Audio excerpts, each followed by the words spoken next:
නැහැ. ලාභයේ තියෙන වෙළඳපොළ ධනේශ්වර පැත්තට බර එක. සියලු නිෂ්පාදන මාධ්‍යවල පෞද්ගලික හිමිකාරීත්වයලු නෑ. පෞද්ගලික හිමිකාරීත්වයක් සමාජවාදී ආර්ථිකේ නෑ. ඒක තියෙන්නේ අර වෙළඳපළ ආර්ථිකයට බර එකේ.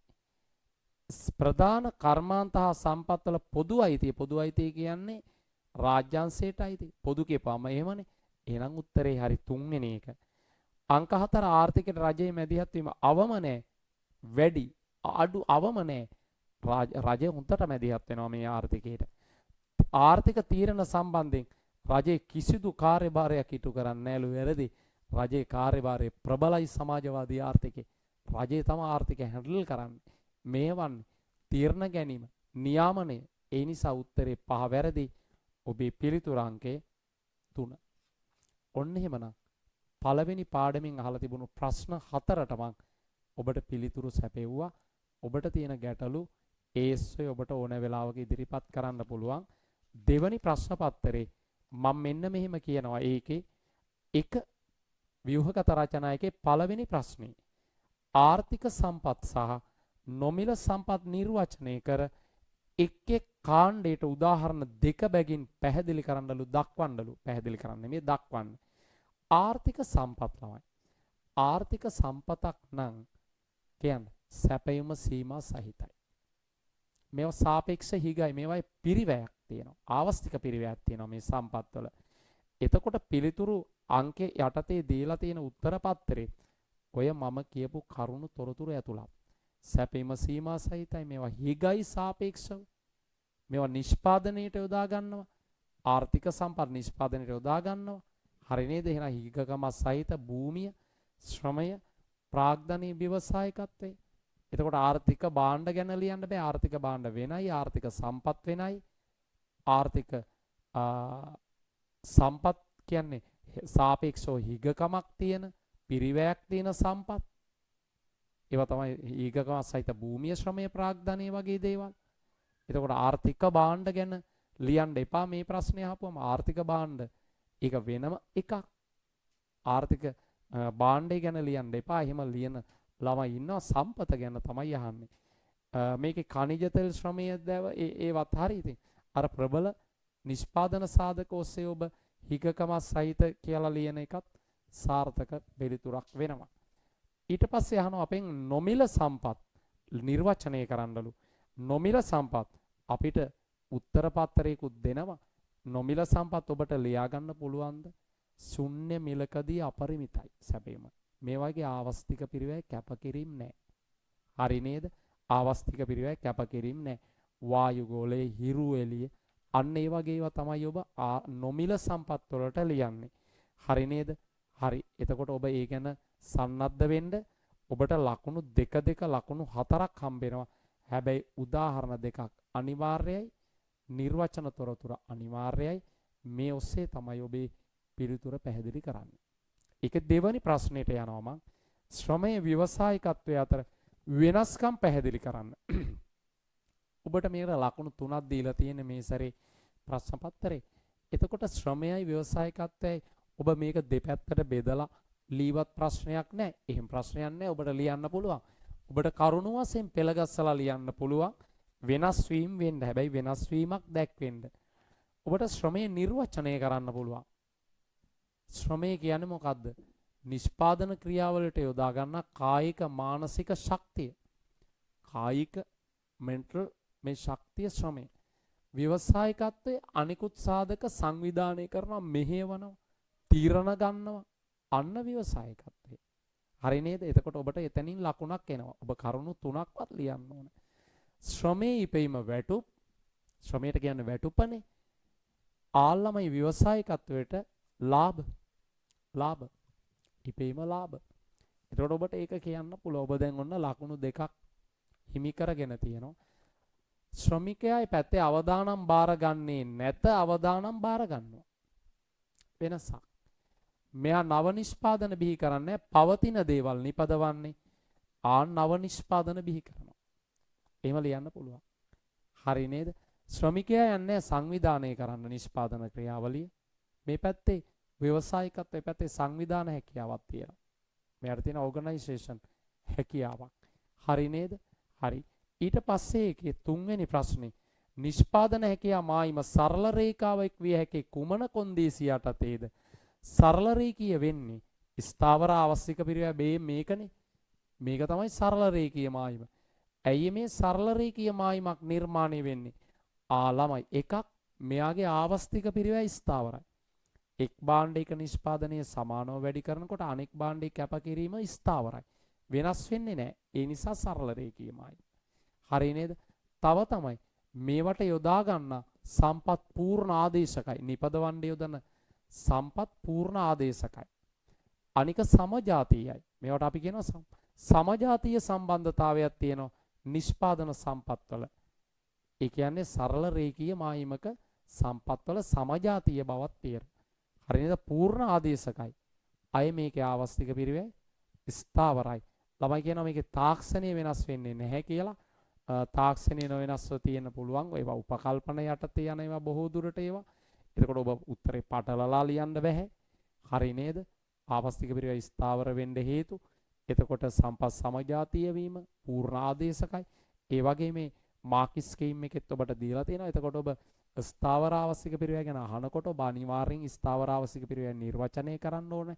නිෂ්පාදන හැකියාව මායිම මත එක භාණ්ඩයක නිෂ්පාදනයේ සමානව වැඩි කරන විට අනෙක් භාණ්ඩයේ කැපකිරීම නොවෙනස්ව ස්ථාවරව තියෙනවා. ඔබ එහෙම පැහැදිලි කරනවා. ඔබට එතෙන්ට ලකුණක් යනවා. ඊට පස්සේ ඔබ හේතු ලියන්න ඕන දෙකක්. සමජාතීයයි සම්පත් පූර්ණාදේශකයි. ඔබ මේ පැහැදිලි කිරීම අවශ්‍යයි. ඒත් එක්ක තමයි ඔබට ලකුණු ටික දෙන්නේ. ඉතිරි ලකුණු දෙක. ඊට පස්සේ අංක 4 විධානගත ආර්ථිකයේ වෙළඳපළ ආර්ථිකයේ රජයේ කාර්යභාරය සංසන්දනය කරන්න කියන. විධානගත ආර්ථිකයේ රජයනේ දේපල රජයට තියෙන්නේ. එතකොට රජයේ කාර්යභාරය තමයි සම්පත්වල අයිතිය රජයට. ඒකත් කාර්යයක්.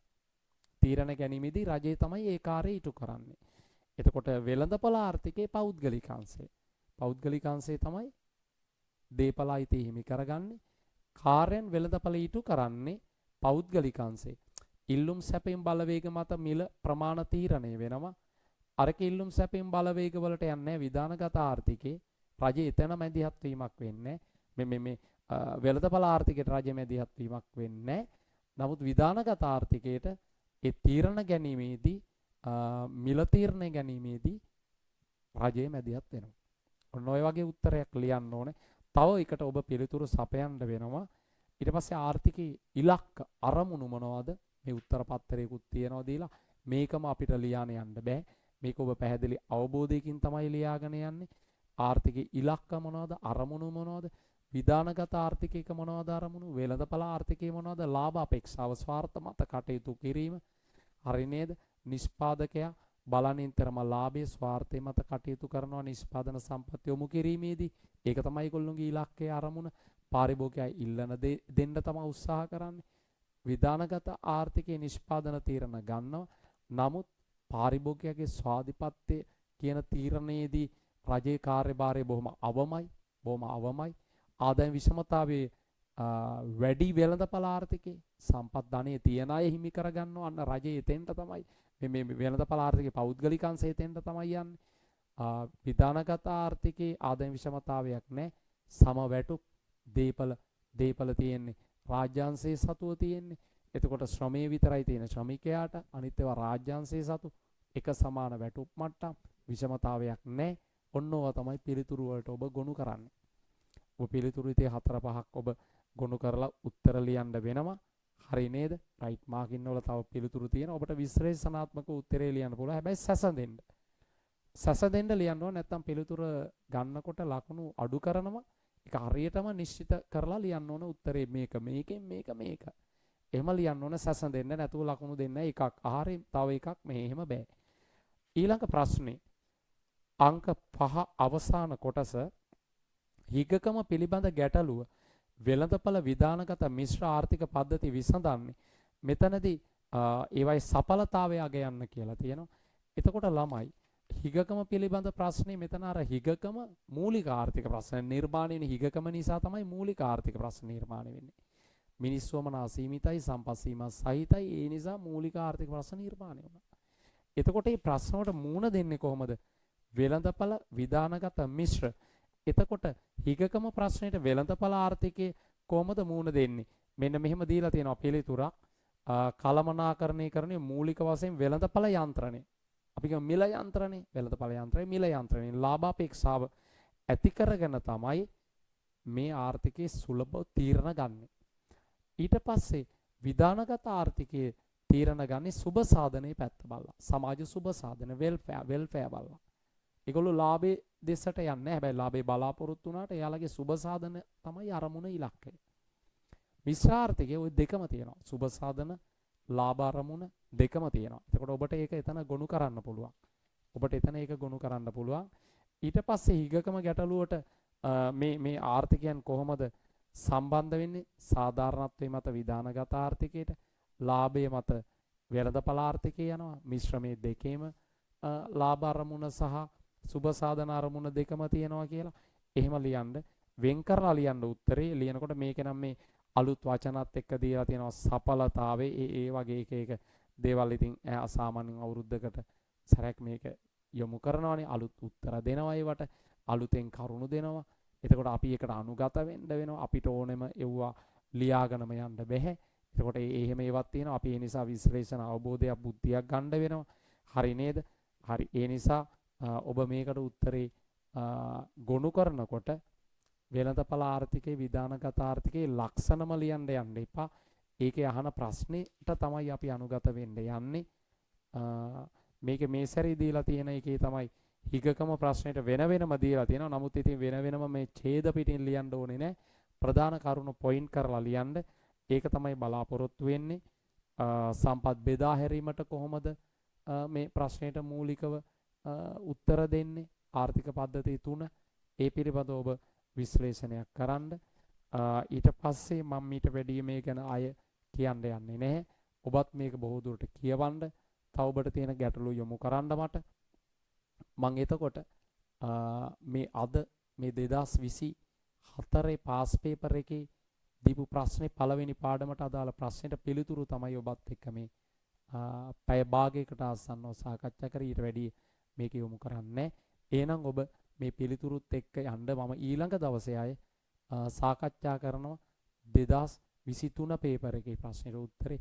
ඔබ ඊට පස්සේ ඒකත් අධ්‍යයනය කරන්න බලන්න. ඔබට මේක සපෝට් එකක් වෙයි. වාර පරීක්ෂණ පළාත් පේපර් මම එව්වත් සාකච්ඡා කරනවා ඔබත් එක්ක. එතකොට ඔබට මේක හොඳ ලකුණකට යන්න පුළුවන්. හොඳ ලකුණක ගිහලා හොඳ ඒකට එන්න තමයි මේ සියලු පසුබිම් හදන්නේ. හරි, එහෙමනම් අපි අද ඔතනින් නතර කරනවා. මේක ඔබ හොඳින් අධ්‍යයනය කරන්න.